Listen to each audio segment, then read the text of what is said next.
Mais de 24 eclusas foram criadas para completar a rede de canais. But every time you encounter a natural body of water, you need a lock to make a barrier between the canal and the lake or the river. When you go up any significant grade, you have to have locks to raise the water and the boats with it to get over any rise in the terrain. 5 milhões de trabalhadores levaram mais de 6 anos para construir o Grande Canal. When it was built, it stretched 1,200 miles, and it was the longest and most ambitious canal project that had ever been enacted on the Earth up to that time. Ligando o Rio Amarelo com o Yangtze, o Grande Canal podia transportar bens por até 70 quilômetros em um dia. Ao longo do canal, as cidades prosperaram com o comércio de seda, porcelana e algodão. Mercadores e artesãos enviavam seus artigos a todos os cantos do país. Economically speaking, it made interregional trade much easier, as well as providing work for a lot of people, building it, maintaining it, working on it, transporting goods and people up and down it. Tal como o Rio Nilo, no Egito, o canal integrou norte e sul, consolidando as bases do Império Unificado. Well, the canal was a tremendous generator of wealth. There was opportunity for poets to travel, for painters to wander and begin painting landscapes. So it really was an engine of cultural development, not just along its own route, but with influence far beyond its own confines. Com a obra monumental concluída, Yuan Di decidiu que era hora de aproveitar seu belo canal. Foi um espetáculo patético. A corte de 1000 nobres viajava em um luxo que beirava a obscenidade. Well, the emperor had beautifully appointed luxurious imperial barges that could take him down the Grand Canal. So he would spend as much as half of every year enjoying himself in the sunny south. O imperador chegou ao requinte de exigir pratos exóticos e tributos exorbitantes de cada cidade por onde passava. Quando os restos dos lautos banquetes eram jogados na água, os infelizes que haviam construído o canal observavam o desperdício em desespero. Novamente, o imperador chinês subestimara o poder do povo. Os cruzeiros de luxo e consumismo alimentaram um profundo ódio contra o regime decadente. Em 618 depois de Cristo, o povo se revoltou e uma série de levantes assolou o país.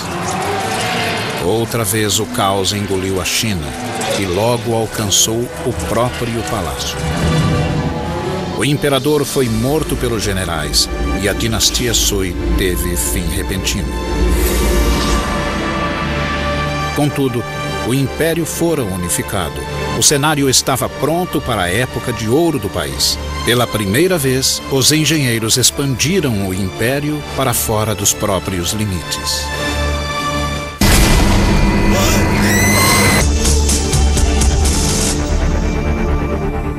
Seis séculos atrás, uma espantosa armada de navios chineses cruzou o mar da China em busca do Ceilão, da Arábia e da África Oriental.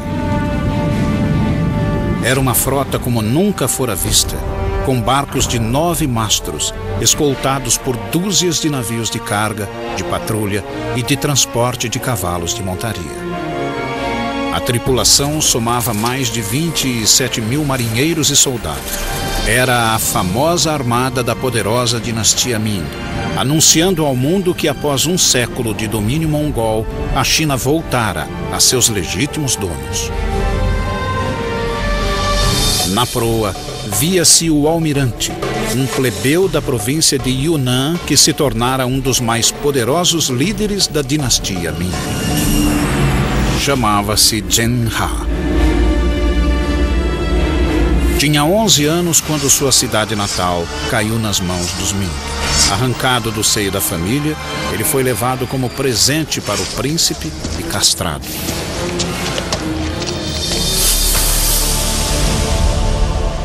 Eunuchs appear often in Chinese history, and the reason that they gained power was because they had much greater access to the emperor and to imperial women because they didn't pose a threat. Zhen He logo se destacou entre os demais e tornou-se atendente do próprio imperador. Juntos eles fizeram um plano de conquista dos mares. Zhen He foi nomeado comandante de uma frota extraordinária. Tratava-se de um desafio que nenhuma dinastia chinesa havia tentado. He was somebody who definitely wanted to create a personal stamp on the world. Zhen He encomendou 337 navios e adaptou 188 cargueiros de fundo chato para a água salgada. Just to get the building materials together, get the craftsmen, get the designers and all the rest, and then, say, put together a fleet of 300 ships is remarkable. I mean, the British fleet in the time of Napoleon, it had an upper limit of about 100 ships of the line, men of war.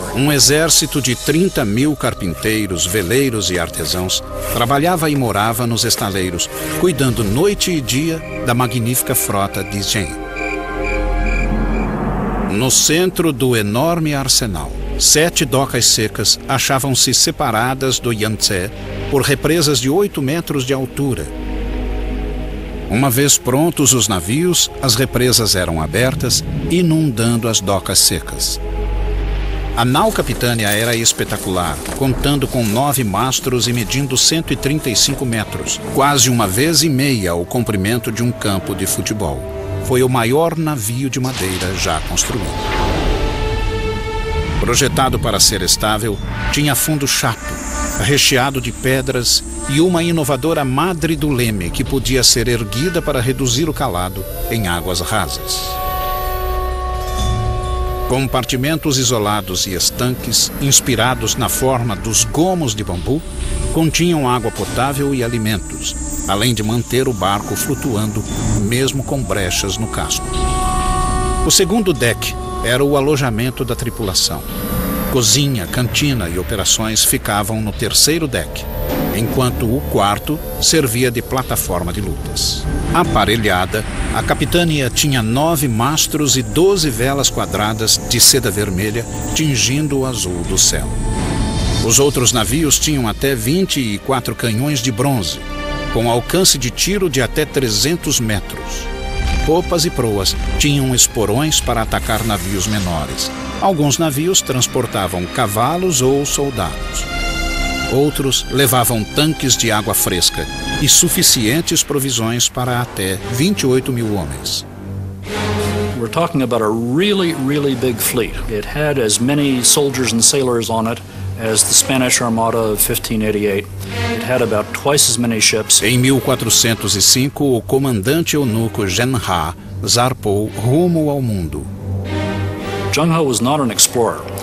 What Zheng He was doing was what we would call in modern terminology power projection.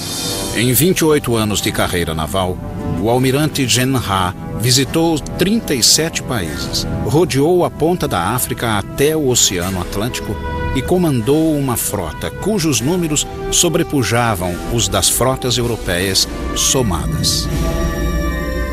As viagens de Zhen He estabeleceram a China como superpotência marítima, mas em 1433 a era marítima da China foi interrompida.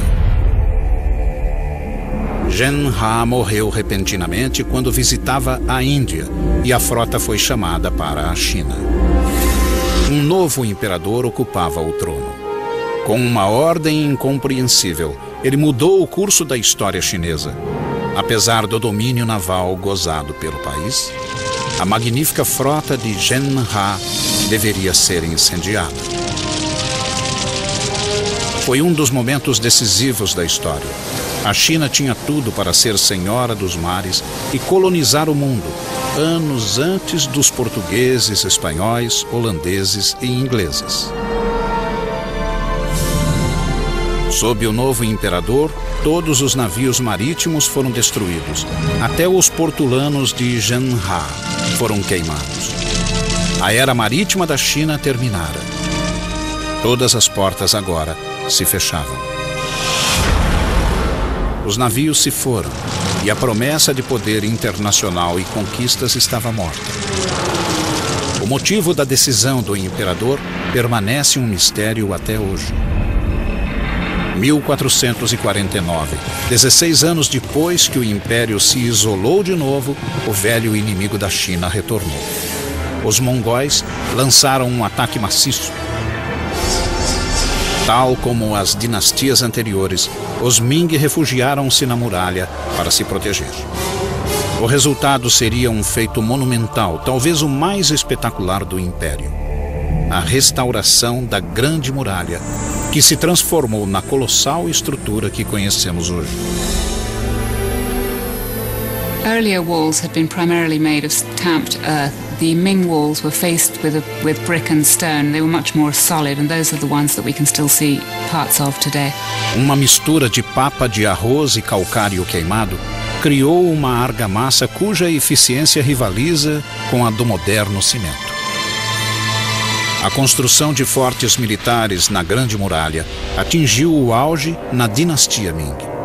Paredes duplas foram acrescentadas em certos pontos, juntamente com bastiões, passagens secretas e outros recursos. Guaritas de vários formatos e tamanhos serviam de abrigo ou simplesmente de torres de sinalização. As guaritas de abrigo eram grandes o bastante para guardar alimentos e armas, e ainda dar alojamento aos soldados. Escadarias internas levavam até o alto da torre, onde pequenas aberturas serviam de vigias. As defesas englobavam vários itens, incluindo a artilharia. The Chinese have a clear superiority over the Mongols in gunpowder weapons. And as long as the Ming Dynasty could maintain a cohesive enough army along the Great Wall, they were capable of resisting individual Mongol attacks. No fim da dinastia Ming, a Grande Muralha, incluindo inúmeros ramais e desvios, serpenteava por quase 10.000 quilômetros no norte da China. Durante 150 anos, a muralha cumpriu seu papel. Mas em 1600 a grande dinastia estava decadente e uma tribo de fora, conhecida como Manchu, ganhava força na fronteira norte da China. Em 26 de maio de 1644, Pequim sucumbiu ao poderio Manchu. Os chineses levariam mais de 250 anos para expulsar os invasores, mas assim que o fizeram, um novo poder emergiu, algo totalmente diferente: a China comunista. Nothing symbolizes the enduring power and imagination of the Chinese more than this Great Wall. Of all of the civilizations that have reached the glorious heights of empire, only one has avoided the inevitable oblivion that follows. Emperors come and go, but for thousands and thousands of years, from the dedication and vision and resilience and brilliance of these remarkable people, they have pushed their civilization to triumph again and again and again, where others have simply morphed or dissolved or just faded away. At the dawn of humanity, the Chinese were here, and they are still here, and they ain't finished yet. I'm Peter Weller for the History Channel.